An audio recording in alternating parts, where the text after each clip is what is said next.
সদকায়ে ফিতরার ব্যাপারে, সদকায়ে ফিতর এখানে একটা মসজিদ থেকে বলা হয়েছে 70 টাকা করে, কোন জায়গায় বলা হয়েছে 90 টাকা করে। এর সব থেকে সহজ হিসাব শুনে নেন, 1.5 কিলো 750, তার কিছু কম বেশি। এতটা গম, জব, কিশমিশ, খেজুর, এর দাম অনুযায়ী তুই ফিতরা দাও। আমাদের মক্কার একজন মুফতি ওমর সাহেব বলে, বহুত বড় আল্লাহওয়ালা, উনি বলছে তুমি ঘোরার সময় তো উনি একটা দাম দিয়েছেন, যে আমি ঘোরার বেলায় তখন আমি ইঞ্জিন ভ্যানে যাব না, তখন আমি 4 চাকা চাই। আবার কিছু মানুষ আছে ব্র্যান্ডেড 4 চাকা চাই, আর সদকা ফিতরা দেওয়ার সময় বলে ওরা সব 70 টাকা করে দিচ্ছে, আমি 70 টাকা করে দেব, কি অসুবিধা আছে? হ্যাঁ, তুমি ঘরে খাওয়ার বেলায় তুমি খাসির গোশ কষা না হলে তুমি ভাত খাবে না, আর সেই ডাল আলু ভর্তা যারা খায় তাদের সাথে তুমি কম্পেয়ার করছো। এই জন্য এখনকার বাজার অনুযায়ী কেউ যদি কিশমিশের দাম দিতে চায় তো দেবে, ভালো খেজুরের দাম দিতে চায় তো দেবে, আজওয়া খেজুরের দাম যদি দিতে, আল্লাহ তাআলা কাউকে যদি 1 কোটি টাকার মালিক করেই থাকে, তার ঘরে যদি 10 জন মেম্বার হয়, তো 1000 টাকা করে 10,000 টাকা দিলে কি কমি আসে? না, সে 500 টাকা যে রোজ নেয়, সে কত টাকা দিচ্ছে তার দেখে 65 টাকা 70 টাকা আসান মশলা। এই জন্য মেরে মোহতরম দোস্ত বুজুর্গ, সদকায়ে ফিতর হচ্ছে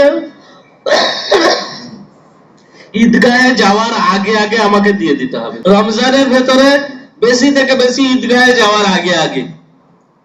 আর যাকাত সারা বছর দেওয়া যেতে পারে, কিন্তু রমজানে দিলে কি হবে? ফায়দা আমি বেশি পাবো।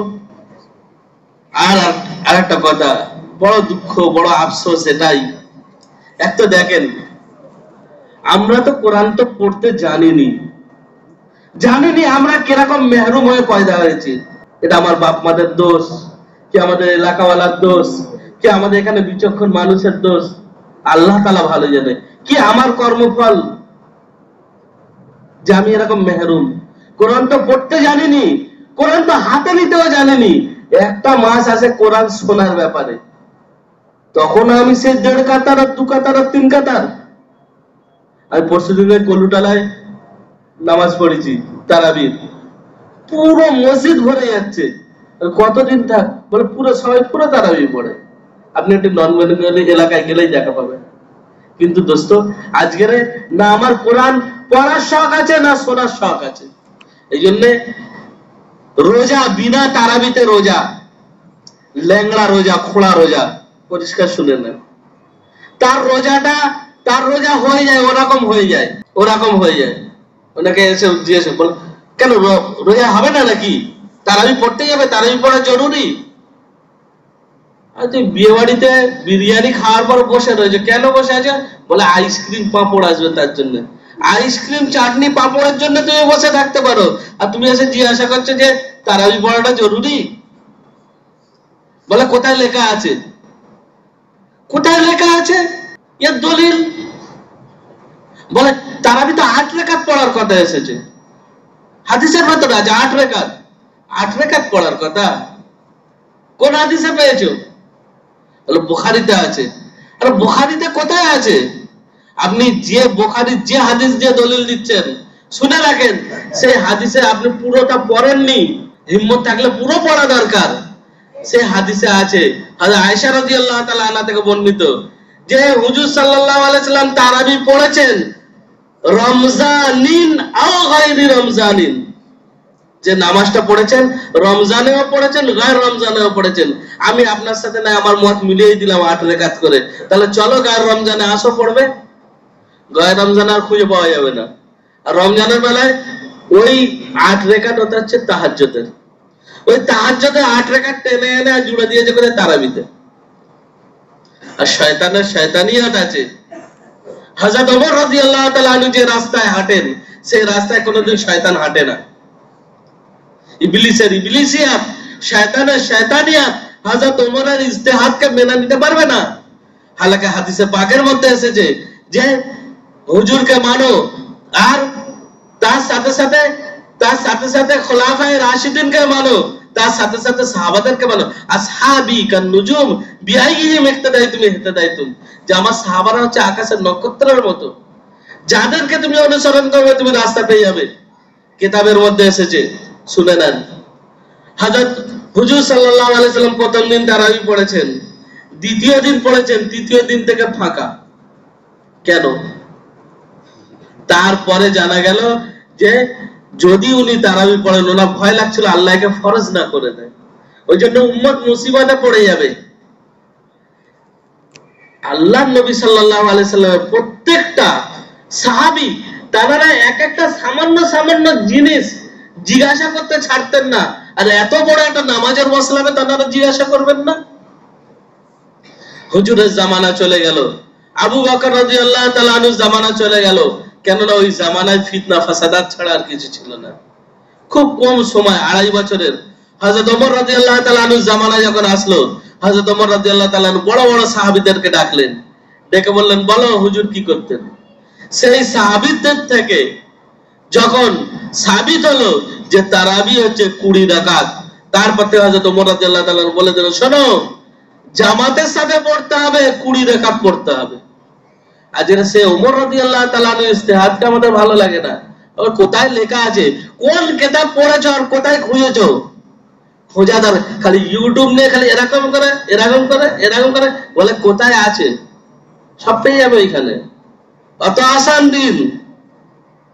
হযরত মাওলানা সালমান সাহেব রাহমাতুল্লাহ আলাইহি, মাওলানা সাদ সাহেবের শ্বশুর, উনি আমাদের বুখারী খাতাবে এসেছিলেন, এসে বললেন শোনো, একটা মানুষ সে একটা হাদিসের সনদ পাওয়ার জন্য একটা আল্লাহওয়ালার কাছে গেছে, মুহাদ্দিসের কাছে গেছে, বলছে এর সনদটা আমি পেতে চাই, আপনি আমাকে এটা শোনান।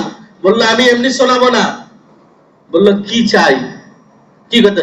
বললো সুম সালাতান, যাও 1 বছর রোজা রাখো তবে আমি শোনাবো।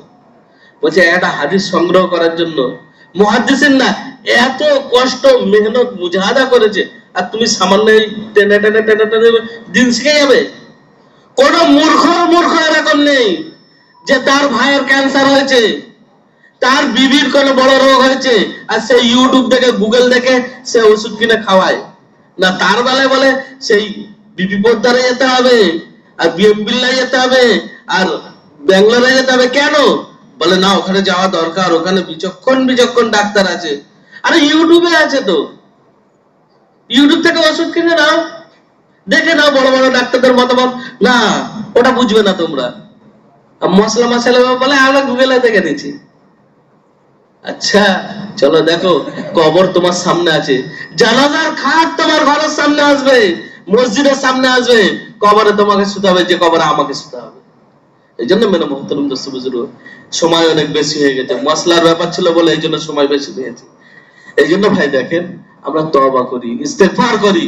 প্রথম 10 দিন পার হয়ে গেছে, 1000 বার কলেমা পড়া দরকার ছিল, পড়তে পারিনি, এটা দ্বিতীয় আশারা চলছে। কমসে কম 10 দিন ধরে 1000 বার আমরা ইস্তেগফার পড়ি।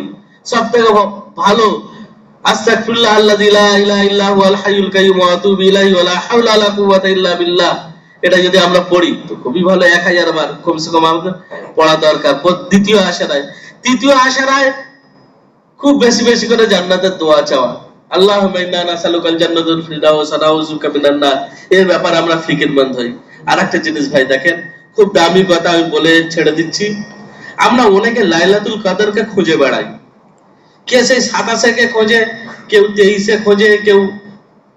দোস্ত সবথেকে আসান নিয়ম হচ্ছে রোজ রাত্রিরে শোয়ার আগে 100 আয়াত কেউ পড়ে দিক। 100 আয়াত কি করে পড়বো? খুব সহজ। 10 বার সূরা ফাতিহা মানে 70 আয়াত, আর 10 বার কুল হুয়াল্লাহ সূরা ইখলাস মানে 30 আয়াত। 70 30 100 পড়তে কত সময় লাগবে? 10 মিনিট সময় লাগবে। কেউ যদি পড়ে শুয়ে পড়ে তো কিতাবের মধ্যে আছে যে তার মোটামুটি সারা রাত ইবাদত করনে ওয়ালাদের খাতায় তার নাম লেখা থাকে। আমরা সকলে সেহরিতে উঠি, সেহরিতে আরো 2 মিনিট আগে উঠে যদি 2 রাকাত যদি তাহাজ্জুদ পড়ে নেই, তাহলে আমাকে আর সারা এদিক ওদিক করে লাইলাতুল কদরকে খুঁজতে হবে না। আল্লাহ চাইলে আমি লাইলাতুল কদর পাবোই পাবো। এদিকে রাতের হিফাজত করে না, ওদিকে সেহরিতে উঠে 2-4 রাকাত করে পড়ে নেওয়া। তাহলে কি হবে? এর মধ্যে একটা না একটা রাত, জোর হোক বিজোড় হোক, লাইলাতুল কদর আসবেই আসবে, আর আমি সেটা পাবোই পাবো। বহুত আসান তরিকা। এই জন্য এর ব্যাপারে আমরা ঘরের মেয়েদেরকেও সচেতন করি। আল্লাহ তাআলা আমাদেরকে বেশি বলা এবং শোনার থেকে আমল করার তৌফিক দান করুন।